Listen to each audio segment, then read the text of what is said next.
Hello and welcome everybody to Daryl Buu's weekly update. Today we are live on YouTube and on LinkedIn today.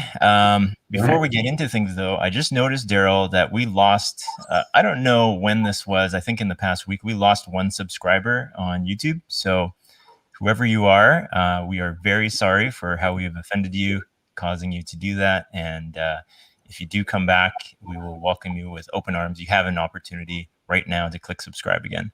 Yes. Unforgivable. Yeah. How was your weekend, Daryl?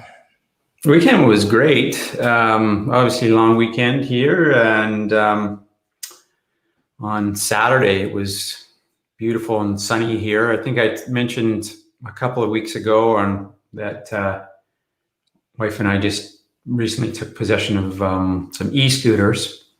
Oh, nice. So we had a good fun bombing around all over the place. These things, I mean, they're obviously kind of nerdy, but they're also kind of fun. These ones will go up to 50 kilometers an hour. We weren't going crazy speeds yet, but you can certainly cover a lot of ground.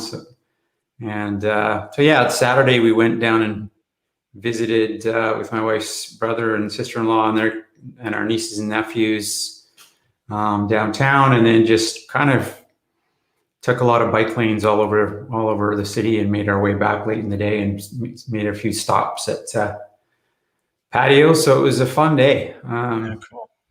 And then Sunday, I did a quick day.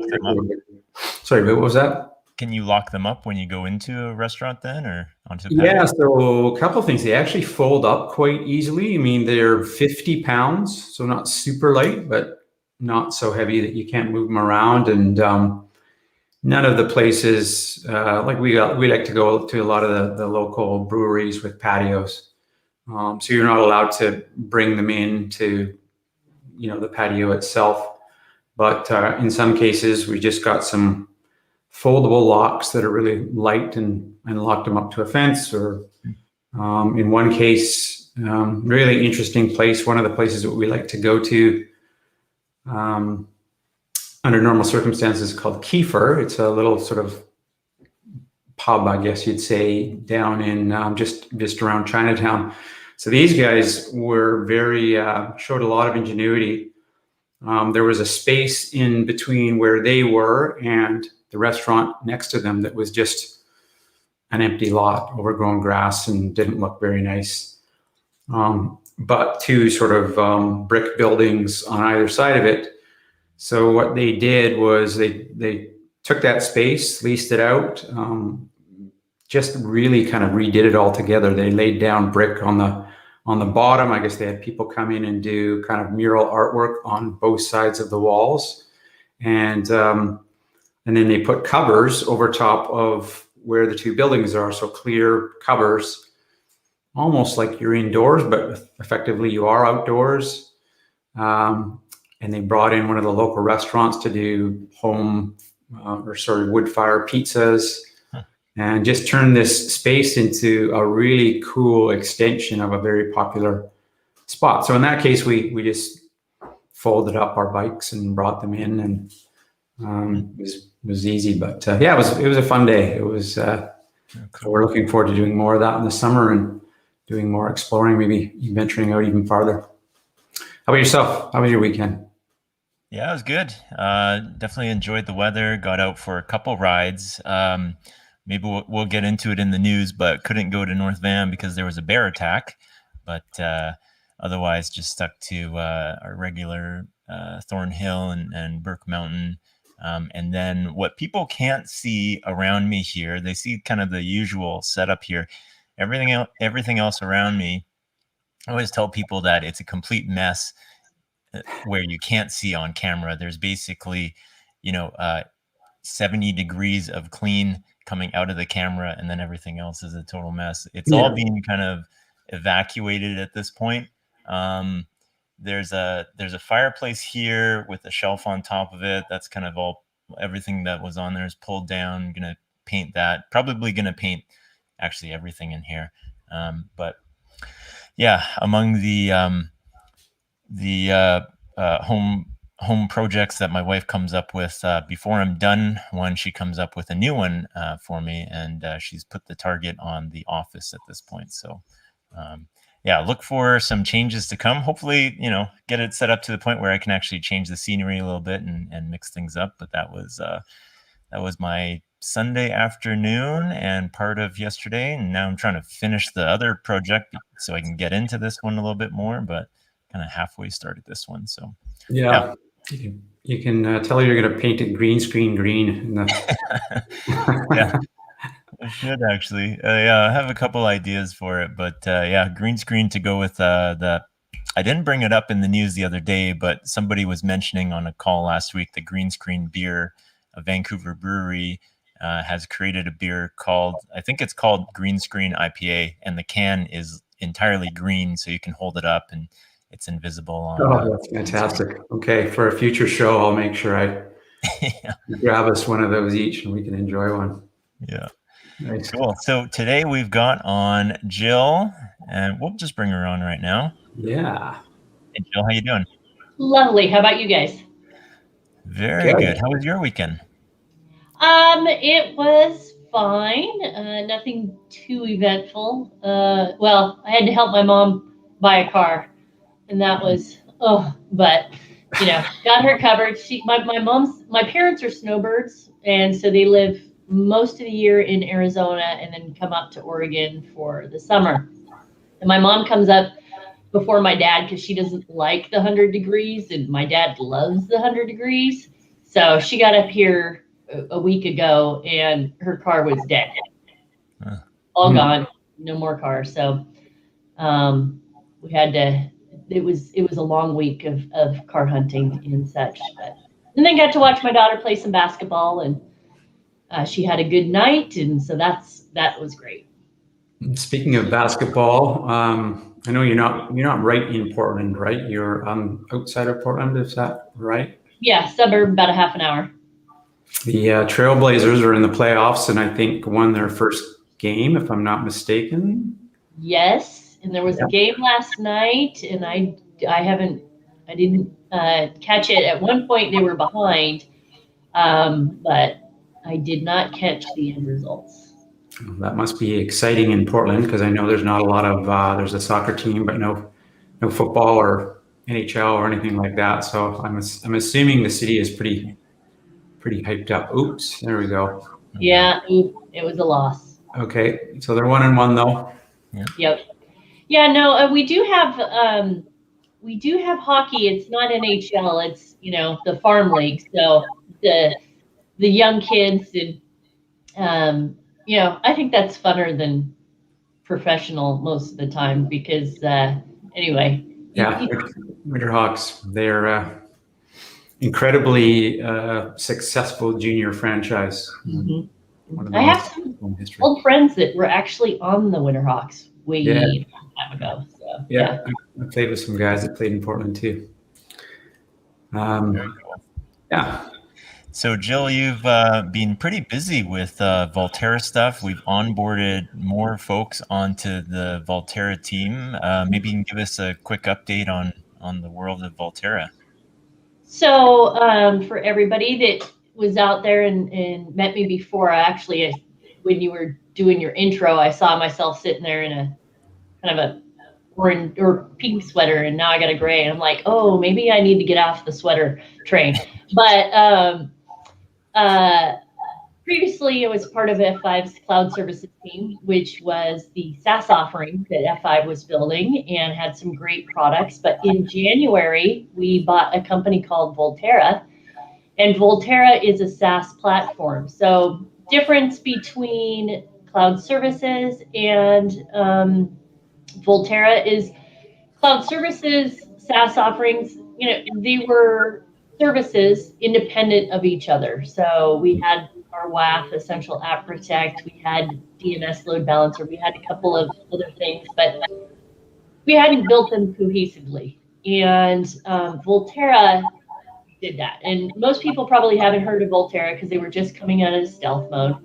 And Volterra is a cloud platform that provides networking, security, and compute offerings globally. As I said, SaaS, so nothing for you to manage infrastructure-wise. It's just bring us your services, and allows a lot of collaboration between teams, from networking and security teams to the DevOps teams. So really excited about it. And let's see, we've added some people to the team. Like you said, we've added 2 solution architects and an SE. Our architects, I'm not sure if you've ever had them on, but Michael Coleman, he was in our federal group, and so did a lot with Canadian federal government. So if you guys, have any listeners out there. And then Chaz Leslie, who is based out of California, and he was one of our SMEs around APM. So he's joining the team officially 100% next week. And then we have Steve Ionetta that came to us from the outside. So great new resources. Very cool. Yeah, I can add a bit more context around those guys that are coming over, though. But for anybody who's done any of the agility labs that had anything to do with Access Policy Manager, Chaz and there's another fellow, Jason Wilburn, were the main architects of how smooth those labs ran. And for folks that haven't run through them before, you could basically open up a lab. They wrote all this automation that basically there's a blank big IP. You click a couple of buttons, and all of a sudden, the entire lab gets built out within a few minutes. And you go to this menu and you say, I want to do this lab, and then everything gets built out. And they built all that through a lot of effort, and it's kind of the foundation for a lot of labs these days. So that's what Chaz has been up to for the last few years, and all sorts of other stuff as well. And then Michael Coleman, a lot of the iRules that I actually end up sharing with customers have been authored by Michael Coleman. Like, this guy is a programming wizard, really familiar with iRules and that kind of stuff, and worked in the federal side of things. So he's worked on really big projects. So I'm really excited to have both of those guys covering all this Volterra stuff. Me too. Yeah, we'll have to have those guys join one of the upcoming shows here. Yeah, for sure. Yeah.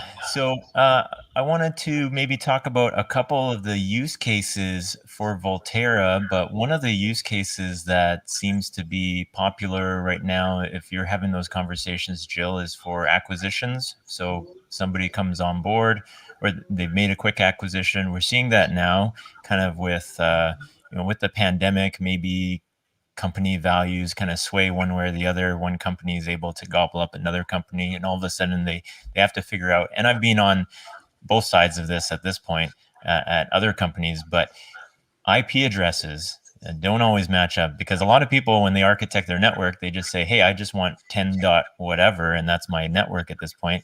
And every single company says, I want 10 dot whatever, and that's my IP addressing at this point. And Volterra solves that kind of stuff, right?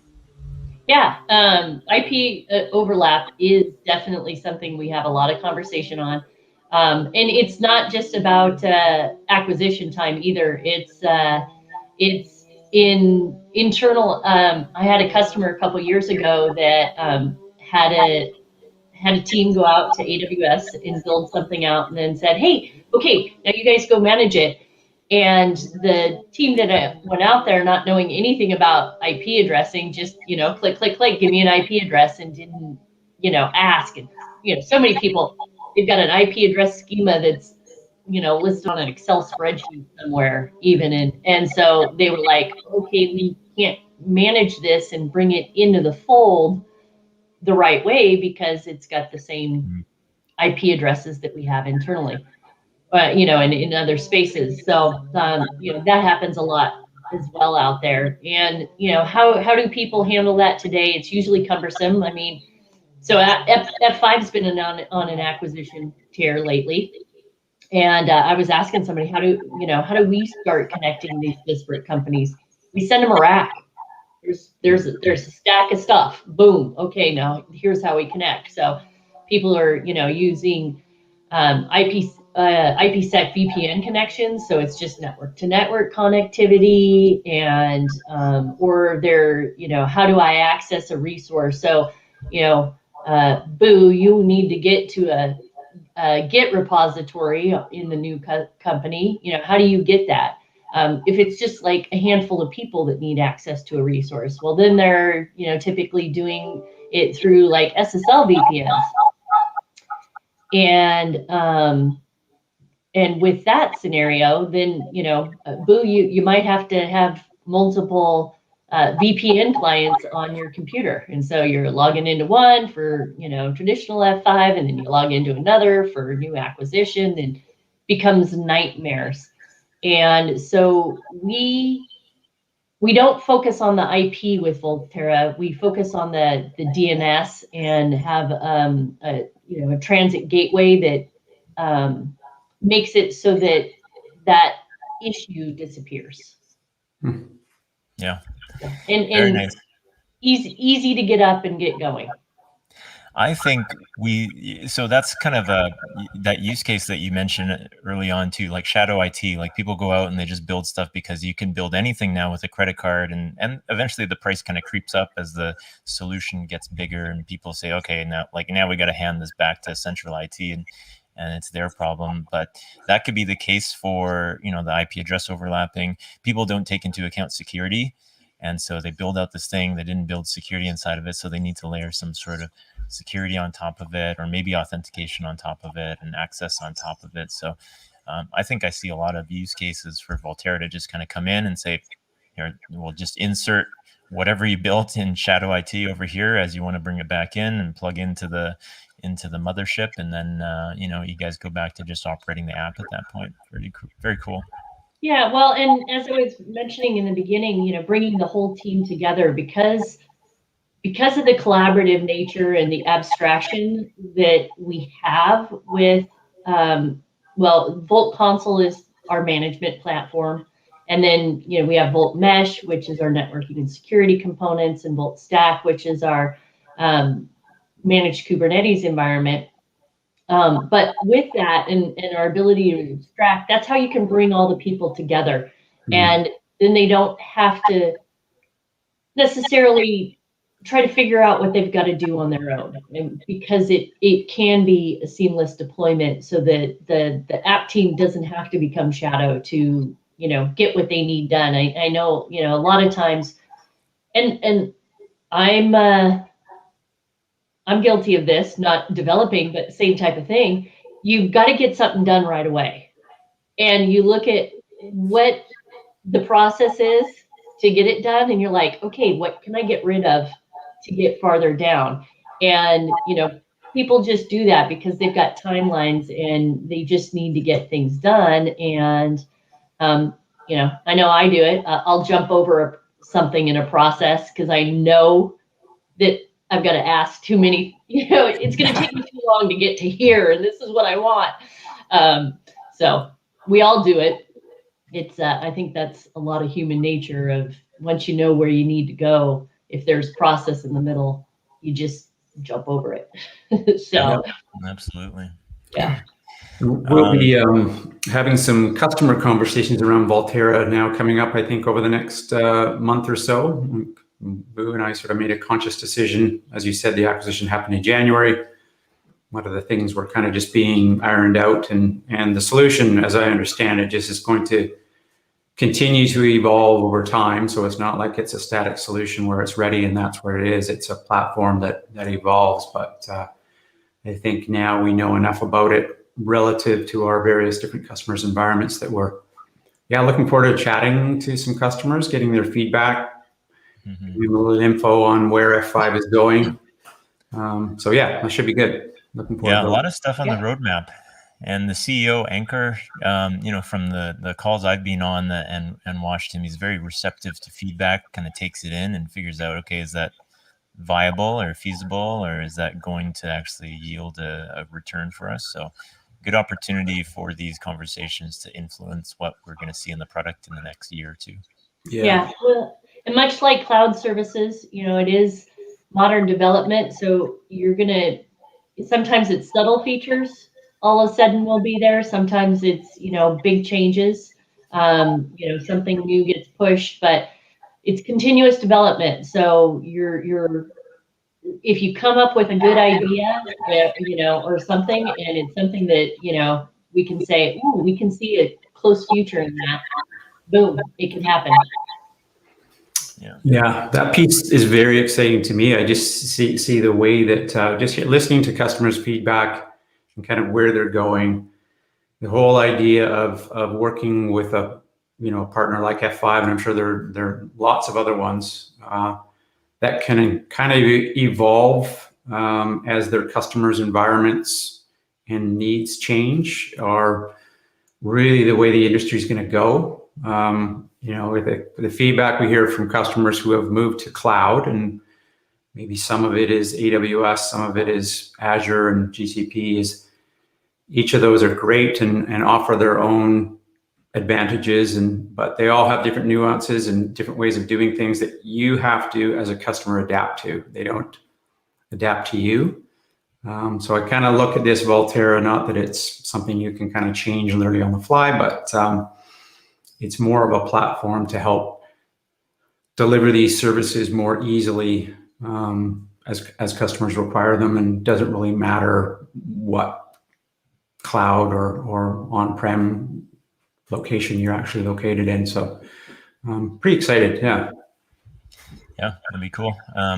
We'll try to get Chaz or Michael on one of these upcoming calls as well, so we can chat further with them on this as well, and get everybody familiar with their faces, because they'll be seeing a lot of them and Jill in the coming months. Yep. So I alluded to this in the news. I'll bring up here, but in North Vancouver, so I frequent Mount Frome in North Vancouver for riding, and on Friday there was a bear that charged somebody and took a swipe at them, and actually you can see in the picture there, got a bit of their knee, I guess. So that must have been a little bit frightening. Lots of black bears around the Lower Mainland, North Vancouver, and Coquitlam and Port Moody. They're all over the place, but they're obviously typically pretty timid, and as long as they hear you coming, they'll shy away. But this is unusual. Boo, do you carry bear spray? I am going to buy some now. So I try not to ride with anything on me, like a backpack or anything. I know a lot of people like to ride with like a Camelback, and they can have their water in there. I just carry a water bottle on my frame. And then our rides aren't deep enough where I need extra parts or anything. Like if something happened to my bike, I could just walk it back down. We're not too far out where we ride. But I'm probably going to get like a little hip bag and throw some bear spray in there now. Not a bad idea. One thing I didn't mention is this weekend we just booked a trip for next June to Haida Gwaii. We're going through a grizzly sanctuary.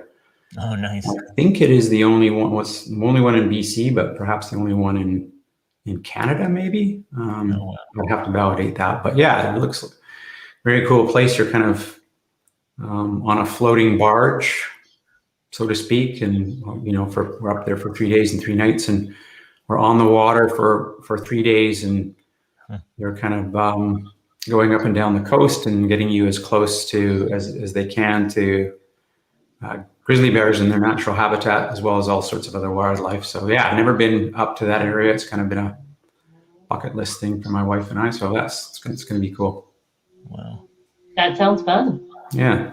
And that's next year? Next June. Yeah. You have to book these things quite far in advance. So yeah, we've got the dates locked in for, I think, the first week of June of 22. Oh, wow. Yeah. That's pretty far out. Yeah, thinking that far out for a vacation, I have a hard time thinking into next month. Yeah, as do we. We've got friends who are very, very experienced travelers and explorers, and they do all sorts of things. They went and saw the polar bears up in northern Manitoba a couple of years ago. So this is kind of the next thing. They're super organized, so quite often we just let them do all the organizing and they're going to follow along, which we did. Awesome. That's the best way to do. Exactly. Let somebody else plan it for you. Yep. Yeah. Very cool. I think I'll bring up one more thing here, and I think you've got a meeting right after Jill, so we won't keep it past 10 here. But Seattle Kraken has a savage message for Canucks fans after season ends. A couple interesting tweets here. Seattle said, "For everyone asking, yes, we are accepting applications for new fans." Whoa. Oh. Those are fighting words. Yeah. This person replied, "Delete your account." This one said, "If I was going to support a crappy rum, I'd support Captain Morgan instead." And now I want calamari. What else do we got here? So what's the background to this? This is the new Seattle NHL team. Okay. Their Twitter account, and Vancouver had a bit of a disastrous season. There's actually protests going on right now to fire the GM. We like to protest here in Vancouver about all sorts of different things, but I never thought I'd see one about firing a general manager. Okay. Yeah. Well, there are people that live and die by their sports. Yeah. I actually rented out a plane with one of those big signs. People are not going out. They're saving their money, and they can spend it on things like signs from airplanes. Yeah. All right. Very cool. Well, thanks for coming on, Jill. Looking forward to having plenty of meetings with you in the coming months here. Yeah, me too. And looking forward to seeing everybody up there. Someday actually getting to see you, but, at least see you virtually. Won't be long now. Yep. Knock on wood. Thanks, Jill. All right. Thanks, everyone. Talk to you soon.